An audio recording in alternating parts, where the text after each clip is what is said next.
देख रहे हैं SPN 9 न्यूज। बिहार की राजनीति से बीजेपी का सुपड़ा साफ कर दिया है नीतीश कुमार ने और अब बीजेपी खेमे में खलबली मचते हुए दिखाई दे रही है।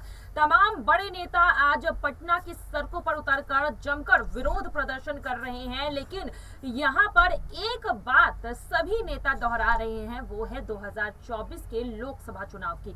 जी हाँ, यहाँ पर नीतीश कुमार को लेकर यही कह रहे हैं कि नीतीश कुमार 2024 के लिए पीएम का चेहरा बनने का सपना देख रहे हैं और अब इस सपने को लेकर कांग्रेस पार्टी भी नीतीश कुमार के साथ जुड़ गई है।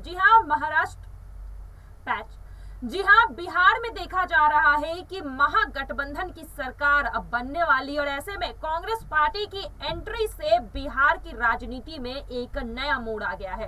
कांग्रेस पार्टी पूरी तरह से तैयार है बिहार में अपने पैर जमाने को और ऐसे में 2024 के लिए भी क्या एक बड़ी चुनौती बन जाएगी यहाँ महाविकास की गठबंधन बिहार में बीजेपी के लिए। चलिए इन तमाम मुद्दों पर हम चर्चा करेंगे और हमारे साथ आज मौजूद है क्रांति। आपका बहुत बहुत स्वागत है। क्रांति, जिस तरह से बिहार की राजनीति में अभी जो बड़ा उलटफेर हुआ है, जिसके बाद बीजेपी को तगड़ा झटका लगा है, क्या इस तगड़े झटके के बाद इसका जो असर है 2024 तक दिखाई देगा? और ऐसा हम इसलिए कह रहे हैं क्योंकि बिहार में लोकसभा सीट की अगर बात की जाए तो 40 है और ऐसे में अब जो महागठबंधन हुई है, वोट शेयरिंग में एक भारी अंतर आया है, यानी कि अब महागठबंधन की जो सरकार है उनके पास 80% वोट शेयर है और वहीं अब बीजेपी खेमे में मात्र 20% वोट शेयर जो है वो बच गया है।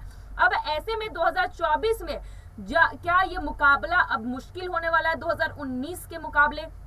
क्योंकि देखा जा रहा है कि 2019 में बीजेपी को बिहार से 40 में से 39 सीटें मिली थी और अब ये समीकरण बदलने वाला है। तो 2024 के लिए पीएम का रास्ता जो है कितना मुश्किल होने वाला है बीजेपी के लिए और यहाँ पर कितनी मजबूती महागठबंधन को मिलने वाली है?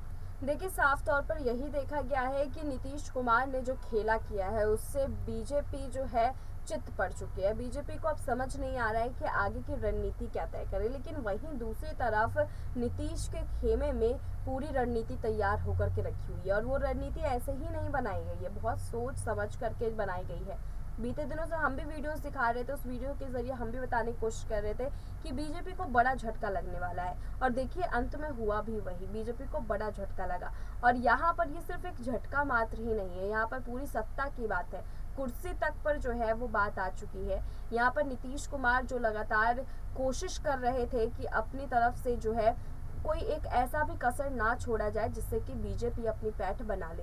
महाराष्ट्र में हालात देखे और तमाम जगहों पर जब हालात देखे तो उन हालातों को देख करके नीतीश कुमार यहाँ पर संभले हुए नजर आए, क्योंकि उन्हें पता था कि धीरे धीरे करके हम क्षेत्रीय पार्टी को हटाने का जो प्लान है बीजेपी का वो एग्जीक्यूट हो रहा है बिहार में भी। और बिहार बड़ी क्षेत्र वाली जगह है जहाँ पर भारी संख्या में लोग रहते हैं और यहीं से लोकसभा चुनाव का आधा से ज्यादा प्रतिशत का जो वोट शेयर है वो जाता है।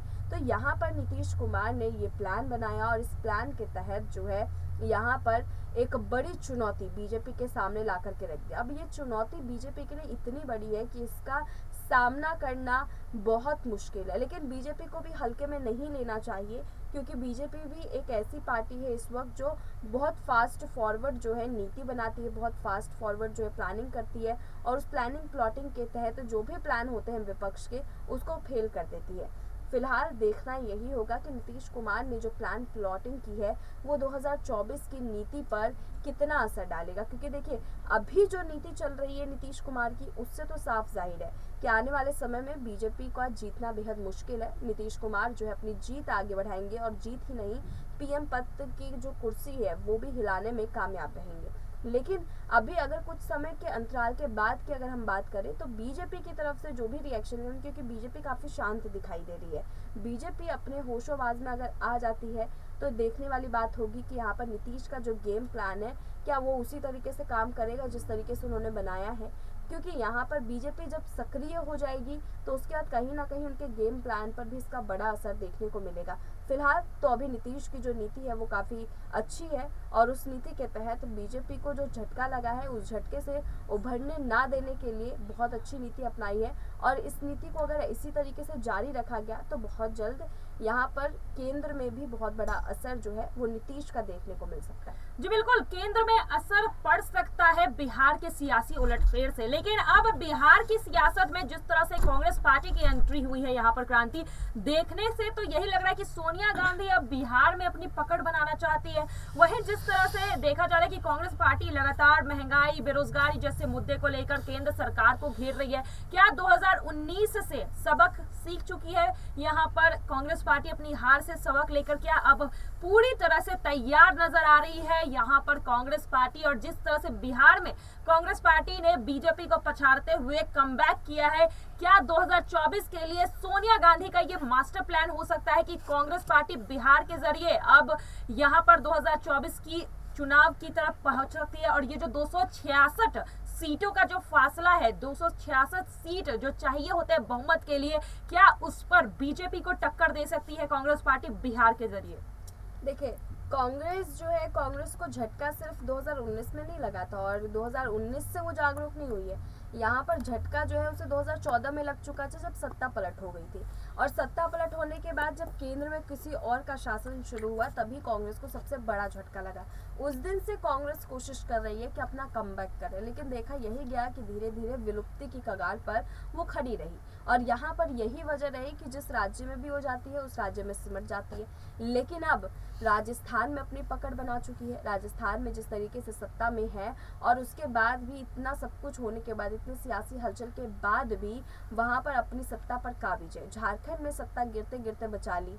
उसके बाद महाराष्ट्र में देखिए कि भले ही उनकी पार्टी गिर गई है लेकिन फिर भी कांग्रेस अपने वर्चस्व के साथ अभी भी खड़ा है। तो अब उसके बाद सड़कों पर उतर करके लगातार विरोध प्रदर्शन कर रहा। तो ये तमाम चीजें हैं जो इस वक्त कांग्रेस की तरफ से ये इशारा कर रहे हैं कि बीजेपी के लिए बहुत बड़ा संकेत है कि कांग्रेस अब जागरूक हो चुकी है। और इन्हीं तमाम मुद्दों के बीच में मौका मिला बिहार का, और जैसे ही बिहार की राजनीति का मौका मिला तो कांग्रेस एक बार फिर सक्रिय हो गई। कांग्रेस सभी राज्यों में कोशिश कर रही है कि चाहे यहाँ तक कि गुजरात जो बीजेपी का गढ़ रहा है, उस गढ़ में भी यहाँ अपनी जीत जो है सुनिश्चित करने की कोशिश कांग्रेस कर रही है। तो जाहिर सी बात है, जैसे ही बिहार में मौका लगा, मौका देखते ही वहां पर चौका मारने की नीति जो है वो कांग्रेस ने अपनाई। और यही वजह है कि इस वक्त बीजेपी के लिए सिर्फ कोई एक चेहरा चुनौती के रूप में नहीं है। अभी विपक्ष पूरी तरीके से टूट गया था, लेकिन अब विपक्ष का हर नेता उठ रहा है, हर नेता अपने पांव पर खड़ा हो रहा है। भले ही अकेले लड़ने की नीति अपनाए, लेकिन यहाँ पर बीजेपी को कड़ी चुनौती देने का काम कर रहे हैं। जी बिल्कुल, 2024 से पहले एक बार फिर से विपक्ष इकट्ठा हो रहे हैं। जिस तरह से बिहार में देखा जा रहा है कि महागठबंधन हुआ है, इसके बाद जेडीयू, आरजेडी, कांग्रेस पार्टी एक साथ आई है। उत्तर प्रदेश की बात कर ले तो पहले से ही सपा पार्टी कांग्रेस के साथ हर कदम से कदम मिलाते हुए दिखाई दे रही है। महाराष्ट्र में शिवसेना यहाँ पर कांग्रेस पार्टी के साथ है। तो ऐसे में अब कांग्रेस पार्टी विपक्षियों को जोड़ते हुए 2024 की तैयारी कर रही है और बिहार के जरिए 2024 का जो रास्ता है वो क्लियर करने की कोशिश यहाँ पर सोनिया गांधी की है। लेकिन अब देखना यही होगा कि सोनिया गांधी ने जिस तरह से नीतीश कुमार के साथ मिलकर बिहार की राजनीति से बीजेपी का सुपड़ा साफ किया है, क्या वही खेल अब 2024 में प्रधानमंत्री यानी कि केंद्र सरकार के से है जो यहाँ पर सत्ता में काबिज हो सकती है। यहाँ पर विपक्षी पार्टियां क्या वहां से भी बीजेपी को हटा सकती है? और अब विपक्षी पार्टियां क्या बड़ी चुनौती बन रही है बीजेपी के लिए? आपकी इस पर क्या राय है, जरूर हमें कमेंट बॉक्स में लिखकर बताइएगा। फिलहाल आज के लिए बस इतना ही। आगे की खबरों के लिए देखते रहिए SPN9 न्यूज। धन्यवाद।